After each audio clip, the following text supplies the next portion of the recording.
Homnabad MLA doctor Sidhu Patil साहब सभी को वीरभद्रेश्वर मंदिर की यात्रा की मुबारकबाद देते हुए बोले कि ये यात्रा 100 साल से मनाई जाती है और यहाँ लाखों भक्त कई स्टेट से आते हैं और बोले सभी आए भक्तों को कि अपने सामान की खुद हिफाजत करें। बोलते हुए एमएलए सिद्धू पाटिल साहब इस यात्रा की मुबारकबाद देते हुए और क्या बोले, इंडियन न्यूज जनता की आवाज़ के जरिए आइए हम आपको बताएंगे। ನಮಸ್ಕಾರ. ಹುಮ್ನಾಬಾದ್ ಮತಕ್ಷೇತ್ರದ ಹುಮ್ನಾಬಾದಿನ ಆರಾಧ್ಯ ದೇವರಾದಂಥ ಶ್ರೀ ವೀರಭದ್ರೇಶ್ವರ ಜಾತ್ರಾ ಮಹೋತ್ಸವದ ತಮ್ಮೆಲ್ಲರಿಗೂ ಕೂಡ ಹಾರ್ದಿಕ ಶುಭಾಶಯ ಹೇಳುತ್ತಾ, ಶ್ರೀ ವೀರಭದ್ರೇಶ್ವರ ಜಾತ್ರಾ ಮಹೋತ್ಸವವು ಜನವರಿ 10ರಿಂದ ಪ್ರಾರಂಭವಾಗಿ ಜನವರಿ 27ವರೆಗೆ ಬಹಳ ವಿಜೃಂಭಣೆಯಿಂದ ಲಕ್ಷಗಟ್ಟಲೆ ಭಕ್ತಾದಿಗಳ ಒಂದು ಸಮ್ಮುಖದಲ್ಲಿ ಈ ಒಂದು ಜಾತ್ರಾ ಮಹೋತ್ಸವ ಈಗಿಲ್ಲ, ಸುಮಾರು ವರ್ಷಗಳಿಂದ ನಡ್ಕೊಂಡು ಹೋಗ್ತಾ ಇದೆ ಗೊತ್ತಾ. ಇವತ್ತು ಈ ಒಂದು ಜಾತ್ರಾ ಮಹೋತ್ಸವ 10ನೇ ತಾರೀಕು ಜನವರಿ ದೇವರ ಎಣ್ಣೆ ಹಚ್ಚುವಂಥ ಕಾರ್ಯಕ್ರಮ ಪ್ರಾರಂಭವಾಗಿ ಜನವರಿ 14ರಿಂದ ಮೆರವಣಿಗೆ ಕಾರ್ಯಕ್ರಮ ಮತ್ತು ಪಾಲಕಿ ಉತ್ಸವ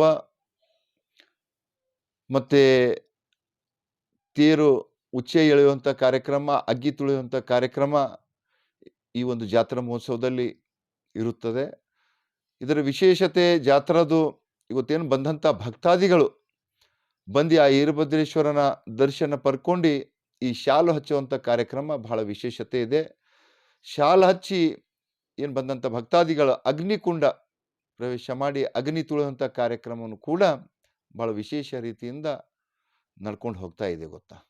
ಇವತ್ತು ಯಾರೇ ಒಬ್ಬ ಭಕ್ತ ಒಂದು ವರ್ಷ ಈ ಒಂದು ಜಾತ್ರಾ ಮಹೋತ್ಸವದಲ್ಲಿ ಬಂದು ಆ ವೀರಭದ್ರನ ಒಂದು ಶಾಲು ಹಚ್ಚಿ ಅಗ್ನಿಕುಂಡ ಪ್ರವೇಶಿಸಿದಾಗ ಮತ್ತು ಪ್ರತಿ ವರ್ಷ ಕೂಡ ಅವನಿಗೆ ಎಲ್ಲೇ ಗೊತ್ತಾ, ಬೇರೆ ರಾಜ್ಯ ಇರ್ಬೋದು, ಬೇರೆ ದೇಶಗಳಿದ್ದರೂ ಕೂಡ ಬಂದು ಆ ಒಂದು ಜಾತ್ರಾ ಮಹೋತ್ಸವದಲ್ಲಿ ಪಾಲ್ಗೊಳ್ಬೇಕಂತ ಬಹಳ ಉತ್ಸುಕರ ಇರ್ತಾರೆ ಇವತ್ತ. ಇವತ್ತು ನಾವು ನೋಡ್ಬೋದು ಏನು ಈ ಒಂದು ಜಾತ್ರಾ ಮಹೋತ್ಸವದಲ್ಲಿ ಬಂದಂಥ ಭಕ್ತಾದಿಗಳಿಗೆ ಏನು ಇವತ್ತು ನಾವು ದಿವಂಗತ ಶರಣ ಪಾಟೀಲ್ ಅವರಿಗೂ ಕೂಡ ನಾವು ನೆನೆಸ್ಕೊಂಡು ಹೋಗ್ಬೇಕಾಗ್ತದ. ಬಂದಂಥ ಭಕ್ತಾದಿಗಳಿಗೆ ಒಂದು ದಾಸೋಹ ಸೇವೆ ಇಡೀ ಹುಮ್ನಾಬಾದ್ ಪಟ್ಟಣದಲ್ಲಿ ಎಲ್ಲರೂ ಇವತ್ತು ಉದ್ಯಮಿಗಳಿರ್ಬೋದು, ಅಧಿಕಾರಿಗಳಿರ್ಬೋದು, ಯುವಕರಿರ್ಬೋದು, ಎಲ್ಲರೂ ಕೂಡ ಎಲ್ಲ ಓಣಿಗಳಲ್ಲಿ ಇವತ್ತು ದಾಸೋಹ ನಡೆಯುವಂಥ ಕಾರ್ಯ ನಡೀತಾ ಇದೆ. ಇದು ವರ್ಷಿಗೆ ಹೆಚ್ಚಿಗೆ ಹಾಕೋತಾ ಹೋಗ್ತಾ ಇದೆ. ಹೇಗೆ ಈ ಒಂದು ಜಾತ್ರಾ ಮಹೋತ್ಸವದಲ್ಲಿ ಭಕ್ತಾದಿಗಳು ವರ್ಷಿಗೆ ಸಾವಿರಾರು ಸಂಖ್ಯೆಯಲ್ಲಿ ಹೆಚ್ಚಿಗೆ ಆಗ್ತಾ ಇದೆ, ಅದೇ ರೀತಿ ಈ ಒಂದು ದಾಸೋಹ ಸೇವೆಯನ್ನು ಕೂಡ ಬಹಳ ಹೆಚ್ಚಿಗೆ ಆಗ್ತಾ ಇದೆ. ಮತ್ತು ವಿಶೇಷವಾಗಿ ಏನು ಈ ಒಂದು ಪಾಲಿಕೆ ಉತ್ಸವದಲ್ಲಿ ಸೇವೆ ಸಲ್ಲಿಸೋಂಥ ನಮ್ಮೆಲ್ಲ ಭಕ್ತಾದಿಗಳಿಗೆ ನಾನು ಅಭಿನಂದನೆ ಧನ್ಯವಾದ ಹೇಳಕ್ಕೆ ಇಚ್ಛಪಡ್ತಾ ಇದ್ದೀನಿ. ಯಾಕೆಂತಂದರೆ ಇವತ್ತು ತಾವು ನೋಡ್ಬೋದು ಈ ಒಂದು ಪಾಲಿಕೆ ಉತ್ಸವ ಸಾಯಂಕಾಲ 7 ಗಂಟೆ 8 ಗಂಟೆಗೆ ಪ್ರಾರಂಭವಾಗ್ತಂಥ ಮರುದಿನ ಮಧ್ಯಾಹ್ನ ಸಾಯಂಕಾಲವರೆಗೂ ಕೂಡ ಈ ಒಂದು ಪಾಲಿಕೆ ಉತ್ಸವ ನಡೀತಾ ಇದೆ. ಆದರೆ ಆ ಒಂದು ಏನು ಭಕ್ತರು ಸೇವೆ ಸಲ್ಲಿಸ್ತಾ ಇದ್ದಾರೆ, ಬಹಳ ಒಳ್ಳೆ ರೀತಿಯಿಂದ ಮಾಡ್ಕೊಂಡು ಹೋಗ್ತಾ ಇದ್ದಾರೆ. ಅದಕ್ಕಾಗಿ ನಾನು ಅವರಿಗೆ ಅಭಿನಂದನೆ ಧನ್ಯವಾದ ಹೇಳಕ್ಕೆ ಇಚ್ಛಪಡ್ತಾ ಇದ್ದೀನಿ. ಮತ್ತು ಈ ಒಂದು ಜಾತ್ರೆ ಮಹೋತ್ಸವದಲ್ಲಿ ಬಂದಂಥ ಭಕ್ತಾದಿಗಳು ಯಾರೂ ಕೂಡ ಬೇರೆ ಇದನ್ನಲ್ಲಿ ಹೋಗ್ಲಕ್ಕೆ ಹೋಗ್ಬೇಡ್ರಿ. ಮತ್ತು ತಾವು ಏನು ಇವತ್ತು ತಮ್ಮ ಸಾಮಾನುಗಳನ್ನು ತರ್ತಾ ಇದ್ರಿ ಅವು ಕೂಡ ಜೋಪಾನ ಮಾಡಿಟ್ಕೊಳ್ಳಿ. ತಾವು ನೋಡ್ಬೋದು ಅನೇಕ ಕಳ್ಳಂಟಿಗೆಗಳು ಈ ಒಂದು ಜಾತ್ರಾ ಮಹೋತ್ಸವದಲ್ಲಿ ನಡೀತಾ ಇದೆ.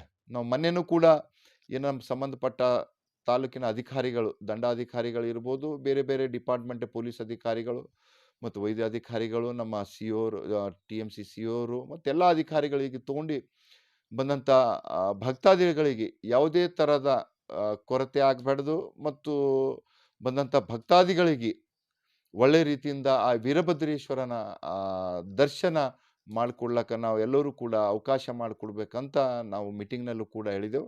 ಅದರಂತೆ ಎಲ್ಲ ನಮ್ಮ ಅಧಿಕಾರಿಗಳು ಕೂಡ ಇವತ್ತು ಎಲ್ಲನೂ ಕೂಡ ಒಳ್ಳೆ ರೀತಿಯಿಂದ ಮಾಡ್ಕೊಂಡು ಹೋಗ್ತಾ ಇದ್ದಾರೆ. ಈ ಒಂದು ಜಾತ್ರಾ ಮಹೋತ್ಸವದ ಇವತ್ತು 24ನೇ ತಾರೀಕು ರಾತ್ರಿ 12 ಗಂಟೆ ಆಗಿ 1 ನಿಮಿಷಕ್ಕೆ ಇವತ್ತು ಕಾಶಿ ಸವಾರಿ ಪ್ರಾರಂಭ ಆಗುತ್ತೆ. 25ನೇ ತಾರೀಕು ಸಾಯಂಕಾಲ 7-7:30 ಗಂಟೆಗೆ ಪಲ್ಲಕ್ಕಿ ಉತ್ಸವನೂ ಕೂಡ ಪ್ರಾರಂಭ ಆಗುತ್ತೆ. ಮತ್ತು ಉಚ್ಚು ಎಳೆಯುವಂಥ ಕಾರ್ಯಕ್ರಮವೂ ಕೂಡ ಇದೆ. 26ನೇ ತಾರೀಕು ಅಗ್ನಿ ತುಳಿಯುವಂಥ ಅಗ್ನಿಕುಂಡಕ್ಕೆ ಸುತ್ತಾಕಿ ಅಗ್ಗಿ ತುಳಿಯುವಂಥ ಕಾರ್ಯಕ್ರಮ ಕೂಡ ಇದೆ. 27ನೇ ಬೆಳಗ್ಗೆ ತೇರು ಎಳೆಯುವಂಥದ್ದು ಕೂಡ ತಾವು ಕಾರ್ಯಕ್ರಮ ಕೂಡ ತಾವು ನೋಡ್ಬೋದು. ಇವತ್ತು ತೇರು ಎಳೆಯುವಂಥ ನೋಡಿ ಸಾವಿರಾರು ಸಂಖ್ಯೆಯಲ್ಲಿ ಆ ತೇರಿನ ಒಂದು ವೈಭವಪೂರಿತವಾದಂಥ ತೇರು ಎಳೆಯನ್ನು ಕೂಡ ನಡೀತಾ ಇದೆ. ಇದಕ್ಕೆಲ್ಲನೂ ಕೂಡ ನಮ್ಮ ಗುರುಗಳಾದಂಥ ಅವರ ದಿವ್ಯ ಸಾನ್ನಿಧ್ಯದಲ್ಲಿ ಗಂಗಾಧರ್ ಮಹಾಸ್ವಾಮಿಗಳ ಒಂದು ಸಾನ್ನಿಧ್ಯದಲ್ಲಿ ಈ ಒಂದು ಜಾತ್ರಾ ಮಹೋತ್ಸವ ನಾವು ಮಾಡ್ಕೊಂಡು ಹೋಗ್ತಾ ಇದ್ದೀವಿ. ಇದಕ್ಕೆ ಎಲ್ಲ ಸಹಕರಿಸಿದಂಥ ಎಲ್ಲ ಅಧಿಕಾರಿಗಳಿರ್ಬೋದು, ಎಲ್ಲ ಭಕ್ತಾದಿಗಳಿಗೆ ಈ ಒಂದು ಜಾತ್ರಾ ಮಹೋತ್ಸವ ಇನ್ನೂ ಹೆಚ್ಚಿನ ಸಂಖ್ಯೆ ಇದರಲ್ಲಿ ಯಶಸ್ವಿ ಎಲ್ಲ ಮಾಡಬೇಕಂತ ನಾನು ಹೇಳುತ್ತಾ ನನ್ನ 2 ಮಾರ್ಕ್ಸ್ ಮುಗಿದು ಧನ್ಯವಾದಗಳು. ಇದು ನೋಡಿ ಸುಮಾರು ವರ್ಷ 100 ವರ್ಷಗಳಿಂದ ಈ ಒಂದು ಜಾತ್ರಾ ಮಹೋತ್ಸವ ನಡ್ಕೊಂಡು ಹೋಗ್ತಾ ಇದೆ. ಗೊತ್ತಾ, ನಾವೇನು ಇನ್ನೂ ಅದಕ್ಕಿಂತ ಮೊದಲನೇ ಕೂಡ ರಾಜ ರಾಮಚಂದ್ರ ಅವರು ಈ ಒಂದು ದೇವಸ್ಥಾನ ನಿರ್ಮಾಣ ಮಾಡಿದರು. ಅವಾಗಿಂದ ಹಿಡಿದು ಈ ಒಂದು ಜಾತ್ರಾ ಮಹೋತ್ಸವ ಎಲ್ಲ ಹಿರಿಯರು, ಯುವಕರು, ಎಲ್ಲ ಕ್ಷೇತ್ರ ಊರಿನ ಪಟ್ಟಣದ ಮುಖಂಡರುಗಳು ಎಲ್ಲರೂ ಸೇರಿ ಇವತ್ತು ಯಾವುದೇ ಜಾತಿ ಪಂಥ ಧರ್ಮ ಇಲ್ಲೇನೆ ಇವತ್ತು ಎಲ್ಲರೂ ಕೂಡ ಸೇರಿ ಈ ಒಂದು ಜಾತ್ರಾ ಮಹೋತ್ಸವ ಯಶಸ್ವಿ ಮಾಡ್ತಾ ಇದ್ದಾರೆ. ಇವತ್ತು ನಾನು ಶಾಸಕನಾಗಿನಿ, ನಾನೇ ಮಾಡ್ತೀನಿ, ಮತ್ತೊಬ್ಬರು ನಾನೇ ಮಾಡ್ತೀನಿ ಅಂತಿಲ್ಲ. ಎಲ್ಲರೂ ಸೇರಿ ಯಾವುದೇ ಒಂದು ಕೆಲಸ ಆಗಬೇಕಂದ್ರೆ ನಾವು ಎಲ್ಲರ ಕೈ ಜೋಡಿಸಿ ಕೆಲಸ ಮಾಡಿದಾಗ ಮಾತ್ರ ಯಶಸ್ವಿ ಆಗ್ಲಿಕ್ಕೆ ಸಾಧ್ಯ ಅಂತ. ಅದೇ ರೀತಿ ಸುಮಾರು ವರ್ಷಗಳಿಂದ 100 ವರ್ಷಗಳಿಂದ ಈ ಒಂದು ಜಾತ್ರಾ ಮಹೋತ್ಸವನು ಕೂಡ ಭಾಳ ಒಳ್ಳೆಯ ರೀತಿಯಿಂದ ಇವತ್ತು ನಡ್ಕೊಂಡು ಹೋಗ್ತಾ ಇದೆ. ಈಗಾಗಲೇ ತಾವು ನೋಡಿದಾಗೆ ನೋಡಿ ಇವತ್ತ ನಮ್ಮ ಕರ್ನಾಟಕದಿಂದ ಅನೇಕ ಭಕ್ತಾದಿಗಳು ಪಾಲ್ಗೊಳ್ತಾರೆ. ಮಹಾರಾಷ್ಟ್ರದಿಂದ ಬರ್ತಾರೆ, ತೆಲಂಗಾಣ, ಆಂಧ್ರ, ಇಡೀ ಭಾರತ ದೇಶದಿಂದ ಏನು ಇವತ್ತು ವೀರಭದ್ರನ ಒಂದು ಭಕ್ತರಿದ್ದಾರೆ. ಇವತ್ತು ಒಂದೇ ಕಡೆಯಿಂದ ಅಂತಿಲ್ಲ, ಇಡೀ ನಮ್ಮ ಭಾರತ ದೇಶ ಇರ್ಬೋದು, ಏನು ಇಲ್ಲಿ ನೆಲೆಸುವಂಥ ಭಕ್ತಾದಿಗಳು ಬೇರೆ ರಾಷ್ಟ್ರಗಳಲ್ಲಿ ಕೂಡ ಇದ್ದರ ಆ ಏನು ಜಾತ್ರಾ ಮಹೋತ್ಸವದಾಗ ಅನೇಕ ನಮ್ಮ ಸ್ನೇಹಿತರೇ ಕೂಡ ಇವತ್ತು ಅಬ್ರಾಡ್ನಲ್ಲಿ ಇದ್ದರೂ ಕೂಡ, ಹೊರಗಡೆಯಿಂದ ದೇಶದಲ್ಲಿ ಇದ್ದರೂ ಕೂಡ ಈ ಒಂದು ಜಾತ್ರಾ ಮಹೋತ್ಸವದಲ್ಲಿ ಪರಂಪರೆ ಅಂತ ಶಾಲ್ ಹಚ್ಚೋ ಕಾರ್ಯಕ್ರಮ ಇರ್ಬೋದು, ಅಗ್ಗಿ ತುಳಿಯುವಂಥ ಕಾರ್ಯಕ್ರಮಕ್ಕೆ ಇವತ್ತು ಆಗಮಿಸಿ ಆ ವೀರಭದ್ರನ ಒಂದು ಆಶೀರ್ವಾದ ಪಡ್ಕೊಂಡು ಹೋಗ್ತಾ ಇದ್ದಾರೆ. दशहरा और दीपावली फेस्टिवल के लिए SS पारा वेडिंग मॉल गांधी चौक छुड़गुप्पा में मिलेंगे special Kanchivaram, Dharmavaram, Mysore crepe silk sarees, Raymond, Aditya Birla, सेलिनो suitings, coat suit, sherwani, blazer, kurta pyjama, coat set, fancy dress के अलावा बच्चों से लेकर बड़ों तक के 3 रुपया कैप से लेकर 35,000 की साड़ी तक के हर वो आइटम सिर्फ चुड़ुप्पा ही नहीं, हुमनाबाद के बस स्टैंड के बाजू SS पारा शॉपिंग मॉल में भी मिलेंगे।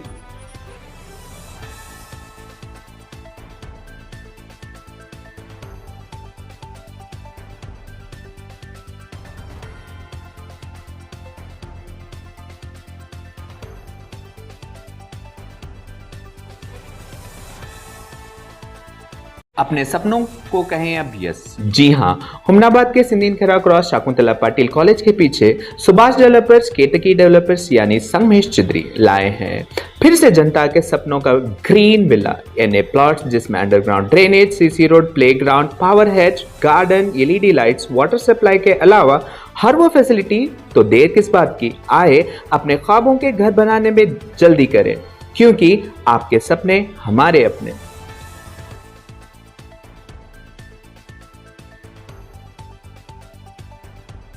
हुमनाबाद बस स्टैंड के अपोजिट 7 स्टार होटल के बाजू साइड बेंगलुरु बेकरी में स्पेशल क्रिसमस और न्यू ईयर के लिए ऑफर रखा गया है, जिसमें 1 kg केक अभी 500 में नहीं बल्कि सिर्फ 400 रुपीज में मिलेगा। और यहाँ से 500 का जो भी बेकरी आइटम्स लेंगे उन्हें दिलकुश राउंड पीस और 10 रुपीज का डेयरी मिल्क चॉकलेट दिया जाएगा।